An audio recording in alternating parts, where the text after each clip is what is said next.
મારું નામ માવજીભાઈ સરવૈયા, જીએસએફ જવાન, જીએસએફ અંબાજી. આજે જીએસએફના ભરતી કૌભાંડમાં છેલ્લા 2 વર્ષથી હું લેખિત રજૂઆત કરું છું. આજે હોમગાર્ડ ભાવનગર જિલ્લા હોમગાર્ડ કમાન્ડરના ડ્રાઈવર પિયુષ સોલંકીને ગેરકાયદેસર હોમગાર્ડના બનાવટી પ્રમાણપત્રથી જીએસએફમાં ભરતી થયા એવું જીએસએફના સીઓએ મને લેખિત આપ્યું છે. પરંતુ આ વ્યક્તિ હોમગાર્ડના બનાવટી બોગસ પ્રમાણપત્રથી જીએસએફમાં ભરતી થયા તો એમને સસ્પેન્ડ કર્યા જીએસએફના સીઓ શ્રી આરટી બરંડા સાહેબે. તો આની આમાં પોલીસ કેસ કરવાની જવાબદારી કોની? ભાવનગર જિલ્લા હોમગાર્ડ કમાન્ડન્ટ એ જીએસએફના એસએસઆઈ તરીકે 1997માં ટ્રેનિંગ લીધા બાદ ક્યારે એણે જીએસએફમાં 1 દિવસ નોકરી કરી નથી. 22 વર્ષ પછી વર્ષ 2022માં એનો ઓર્ડર આપ્યો.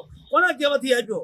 જીએસએફના ભરતી કૌભાંડની તપાસ નિષ્ઠાવાન ગુજરાતના આઈપીએસ નિલજીભાઈ સાહેબમાં કરાવવા માટે મેં માનનીય ગૃહમંત્રીશ્રીને એક પત્ર લખ્યો છે અને મીડિયાના માધ્યમથી હું કહેવા માંગુ છું માનનીય ગૃહમંત્રીશ્રીને કે જીએસએફમાં 1000 લોકો કરતાં વધારે લોકોને હોમગાર્ડના બનાવટી પ્રમાણપત્રોથી જીએસએફમાં નોકરી આપી છે પૈસા લઈ. આ લોકો એ લોકોની સામે કાર્યવાહી કરવા માટે નિલજીભાઈ સાહેબમાં તપાસ કરવામાં આવે એવું મેં એક પત્ર લખીને રજૂઆત કરી છે.